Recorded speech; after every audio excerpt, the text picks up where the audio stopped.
Disclaimer: ఈ ఛానల్లో upload చేసే వీడియోలు ఎవరిని కించపరచడానికి కానీ ఎటువంటి మత విద్వేషాలు, గొడవలు రేపడానికి చేసేవి కావు. కేవలం అవగాహన కొరకు మాత్రమే. థాంక్యూ. అయ్యో, నాకే ఎందుకు ఇన్ని కష్టాలు? నాకు బ్రతకాలనే లేదు, చావే నాకు పరిష్కారం అని ఆలోచన చేస్తున్నావా? అయితే ఈ వీడియో మిస్ అవ్వకుండా చూడు. హాయ్ అండి, welcome to our channel. I'm your beloved one Gideon. అందరూ ఎలా ఉన్నారండి? బాగున్నారా? చాలా సంతోషం.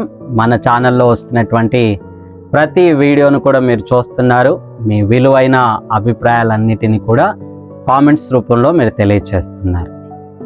అలాగైతే మరొక వీడియోతో మరలా మీ మధ్యలోనికి వచ్చేసాను. చూడండి, నేటి దినాల్లో చాలామంది యవనస్తులు, పెద్దలు, అదేవిధంగా వృద్ధులు, మరి ఆశ్చర్యంగా కొంతమంది చిన్నపిల్లలు కూడా ఒక కఠినమైన నిర్ణయాన్ని తీసుకుంటున్నారండి. అదేంటంటే ఆత్మహత్య చేసుకోవడం. చాలా సందర్భాల్లో వారికి వచ్చేటువంటి కొన్ని పరిస్థితులను వారు ఫేస్ చేయలేక ఈ నిర్ణయాన్ని అయితే వారు తీసుకుంటారన్నమాట. ఎందుకంటే వారికి చాలా భయం అవుతుంది, ఒక ధైర్యం ఉండదు, ఒక నిరీక్షణ ఉండదు, ఒక నమ్మకం ఉండదు. ముఖ్యంగా వారికి ధైర్యం చెప్పేవారు ఎవరు ఉండరు అన్నమాట. వారి ముందు కనపడేటువంటి ఆ సమస్య వారికి చాలా పెద్దగా అనిపిస్తూ, అయ్యో దీనిలోంచి నేను ఇక బయటికి రాలేనేమో అనేటువంటి భయముతో వారు ఏం చేస్తారంటే ఈ యొక్క ఆత్మహత్య అనేటువంటి నిర్ణయం తీసుకొని మరి వారు అర్ధాంతరంగా వారి జీవితాన్ని వారు ముగించుకుంటారండి. మరి ఇటువంటి పరిస్థితులు మనము చూసినప్పుడు చాలా బాధ అనిపిస్తుంది కదండి. ఒకవేళ ఈ వీడియో చూస్తున్న మీలో ఎవరైనా ఇలాంటి ఆలోచన కలిగి ఉంటే, అయ్యో నాకు ఇలా సమస్యలు ఉన్నాయి కదా, నాకు ఈ బాధలు ఉన్నాయి కదా, ఇక నేను ఎందుకు బ్రతకాలి అనేటువంటి ఒకవేళ అలాంటి ఆలోచనతో ఉన్నట్లయితే ఈ వీడియో మీకు బెస్ట్ వీడియో అవుతుందండి. అంత మాత్రమే కాదు, కానీ ఒకవేళ ఎవరైనా మీకు తెలిసిన వారు చాలా డిసప్పాయింటెడ్గా, చాలా డిప్రెషన్లో ఉన్నట్లయితే వారికి కూడా ఈ వీడియో షేర్ చేయండి. ఈ వీడియో వారికి కూడా చాలా హెల్ప్ఫుల్గా ఉంటుందండి. ఓకేనా? సరే, కొన్ని సందర్భాల్లో మన జీవితంలో కొన్ని పరిస్థితులను మనం ఎదుర్కోవాల్సి వస్తుంది. జీవితం ఎప్పుడు కూడా హ్యాపీగా సాఫీగా వెళ్ళదండి. లైఫ్ అంటేనే స్ట్రగుల్. ప్రతి ఒక్కరు, సో ఇక్కడ చిన్న పెద్ద లేకుంటే బీద ధనవంతుడు అని తేడా లేదండి. ప్రతి ఒక్కరూ ఏదో ఒక ప్రాబ్లంని ఫేస్ చేయాల్సిందే. మరి ఆ ప్రాబ్లం ఫేస్ చేసేటప్పుడు మనస్సులో కలిగేటువంటి ఒక ఆలోచన, ఇది భయంకరమైన ఆలోచన ఏంటంటే, ఇక ఈ ప్రాబ్లంలో నుండి నువ్వు బయటికి రాలేవు కాబట్టి నువ్వు ఆత్మహత్య చేసుకొని చనిపో అనేటువంటి ఒక ప్రేరేపణ మనలో మనకి కలుగుతుంది. చాలామంది దీన్ని ఓవర్కమ్ చేయలేక వారు ఏం చేస్తారంటే సూసైడ్ చేసుకొని చనిపోతూ ఉంటారు. అయితే బైబిల్లో కూడా అలాంటి ఒక వ్యక్తి ఉన్నాడండి. నేను మీకు ఈరోజు ఆ వ్యక్తిని పరిచయం చేయాలనుకుంటున్నాను. అయితే ఇక్కడ ఒక చిన్న మాట చెప్పి నేను ఆ వ్యక్తిని పరిచయం చేస్తానండి. మనమందరం కూడా దేవుని సృష్టి. దేవునికి మన ఎడల ఒక గొప్ప ప్రణాళిక ఉందని. మనం ఎప్పుడు పుట్టాలి, ఎప్పుడు చనిపోవాలనేది దేవుడు ఖచ్చితంగా ఆయన నిర్ణయించుంటాడు. అయితే ఈ జీవితంలో ఎన్నో ఒడిదుడుకులను మనము దాటుకుంటూ, ఎన్నో ఆశీర్వాదాలను కూడా పొందుకుంటూ మనం ఒక ఉన్నతమైన స్థితిలో ఉండాలి అనేది దేవుని యొక్క ఉన్నతమైన ప్రణాళిక. అయితే అర్ధాంతరంగా చనిపోవడం అనేది దేవుని యొక్క ఉద్దేశం అయితే కాదండి. ఓకేనా? అయితే ఇక్కడ ఈ వ్యక్తి గురించి నేను మీకు పరిచయం చేయిస్తానండి. ఈ వ్యక్తి పేరు వచ్చేసి ఏలియా అండి. ఏలియా దేవుని ద్వారా ఏర్పరచబడినటువంటి గొప్ప దైవజనుడు. ఈయన ఒక ప్రవక్త. అయితే ఈయన ఎన్నో అద్భుతమైన కార్యములు చేసి దేవుని నామాన్ని ఎంతో ఉన్నతమైన స్థితికి తీసుకొచ్చినటువంటి దైవ సేవకుడు అన్నమాట. ఎంతో అభిషేకం కలిగినటువంటి వాడు. ఎన్నో ఉన్నతమైనటువంటి కార్యములు దేవుని కొరకు చేసినటువంటి వాడు. అయితే ఒక్క సందర్భంలో ఇతను ఒక స్త్రీ ద్వారా బెదిరింపులకు గురవుతాడనమాట. ఇది మనకు బైబిల్లోని మొదటి రాజుల గ్రంథము 18 మరియు 19 అధ్యాయాలలో ఒక సందర్భం మనకు కనపడుతుంది. ఆ స్త్రీ పేరేం పేరంటే యెజబెలు అండి. ఈవిడ ఒక రాజు భార్య. అయితే ఈవిడ ఏం చేస్తాదంటే అన్య బయలు ప్రవక్తలను ఉంటారన్నమాట, వారికి ఈవిడ సపోర్టుగా ఉంటది.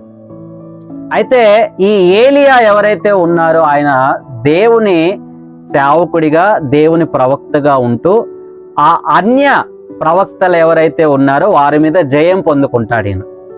అంటే ఆకాశం నుంచి అగ్నిని దింపి ఆ బయలు ప్రవక్తల యొక్క గ్రంథాలు ఏదైతే ఉన్నాయో వాటిని ఈ యొక్క ప్రవక్త దేవుని మహిమ ద్వారా వాటిని నాశనం చేస్తాడు. ఇది తెలుసుకున్నటువంటి ఎవరైతే ఆ రాజు భార్య యెజబెల్ ఉందో ఆవిడ ఏం చేస్తుందంటే ఏలియాకి ఒక కబురు పంపుతుంది. ఏలియాని నేను ఎలాగైనా హతమారుస్తాను, చంపేస్తాను, అతన్ని వదిలిపెట్టను అనేటువంటి ఒక వార్నింగ్ అయితే ఇతనికి చారతీస్తుంది. అది విన్న ఇతను ఎంతగానో భయపడతాడండి. భయపడి పరిగెత్తి పరిగెత్తి పరిగెత్తి పరిగెత్తి ఒక చాటికి చేరుకుంటాడు. ఇది మనకు మొదటి రాజుల గ్రంథము 19వ అధ్యాయంలో ఈ మాట ఉంటుందండి. నేను ఒకసారి ఆ ఒక్క వర్డ్ చదువుతాను. మరి పరిగెత్తి పరిగెత్తి ఆ ఏలియా ఒక చాట కూర్చుంటాడు. కూర్చున్నప్పుడు ఒక మాట అంటాడండి. ఆ మాట నేను మీ కొరకు చదువుతున్నాను, చూద్దామా? మొదటి రాజుల గ్రంథం 19వ అధ్యాయము 4వ వచనం. తాను ఒక దిన ప్రయాణము అరణ్యములోనికి పోయి ఒక బదరీ వృక్షము కింద కూర్చోండి మరణాపేక్ష గలవాడై, యెహోవా, నా పితరుల కంటే నేను ఎక్కువాడను కాను, ఇంత మటుకు చాలును, నా ప్రాణము తీసుకోమని ప్రార్థన చేసెను. చూడండి ఏమని ప్రార్థన చేస్తున్నాడు? నా ప్రాణము తీసుకో, నేను ఇక బ్రతకాలనుకోవట్లేదు. అతనికి భయమైందంటండి. మరణాపేక్ష అంటారు, అంటే మరణం గురించి భయమైంది. ఇక నేను బ్రతకనేమో అనేటువంటి ఒక భయం కలిగింది అనమాట. దేవుని ప్రార్థన చేస్తున్నాడు. అయితే ఇక్కడ అద్భుతం ఏంటంటే ఆ ప్రార్థన చేసినటువంటి ఏలియా దేవుడు ఎంత ఉన్నతంగా వాడుకున్నాడంటే మీరు ముందు అధ్యాయాలలో చదవగలిగితే దేవుడు అతన్ని మహోన్నతమైన పాత్రగా వాడుకున్నాడు. ఆమేన్.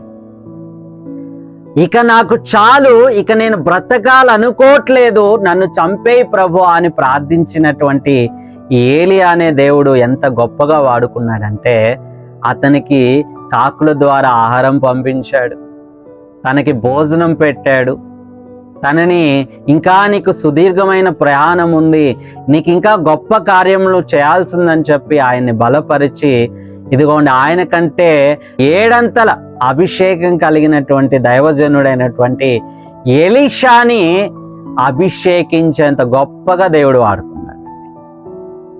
ఆమేన్. సో దేవుని ప్రణాళిక ఇది. దేవుడు మన ఎడల ఒక గొప్ప ప్లాన్ కలిగి ఉన్నాడండి. అది మనము తెలుసుకున్నట్లయితే ఇదిగోండి ఈ పిచ్చి పిచ్చి ఆలోచనలు, ఏదైతే ఆత్మహత్య లేకుంటే అర్ధాంతరంగా మన జీవితంలో మనం జీవితాన్ని ముగించుకుందాం అనేటువంటి ఆలోచనలు అయితే మనం ఖచ్చితంగా చేయం. ఇంకొక గొప్ప మాట చెప్తానండి, ఆ మాట చెప్పి నేను ముగిస్తాను. సో ఏంటంటే ఇదిగోండి అయ్యా నేను ఇదిగో ఈ జీవితం జీవించలేకపోతున్నాను, నన్ను చంపేయి, నేను చచ్చిపోవాలనుకుంటున్నానని ఏలియా కోరుకున్నాడు కదండి. ఆశ్చర్యం ఏంటంటే దేవుడు ఏలియాకి మరణమే లేకుండా, మరణించకుండానే ఇతని పరలోకానికి తీసుకెళ్ళాడు. ఆమేన్.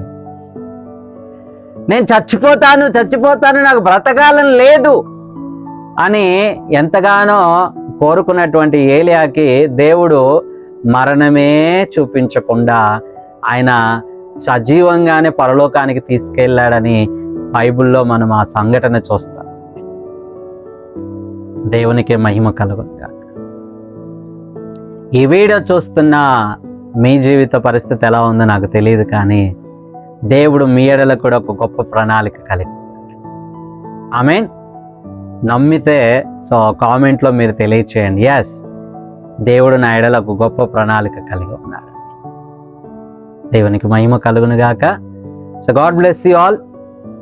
ఇంతవరకు ఒకవేళ మన ఛానల్ని సబ్స్క్రైబ్ చేసుకోకపోతే సబ్స్క్రైబ్ చేసుకోండి. మరొక వీడియోతో మరలా కలుద్దాం. అంత మాత్రమే కాదు, మీ విలువైన అభిప్రాయాల్ని కామెంట్లో తెలియచేయండి. God bless you all. Take care. భయపడకు, నేను నీకు తోడున్నాను. ఎటువంటి పరిస్థితులలో నిన్ను ఒంటరిగా విడువను. ఇక మీదట నీవు బాధింపబడవు. అనేకులకు ఆశీర్వాదకరంగా ఉంటావు.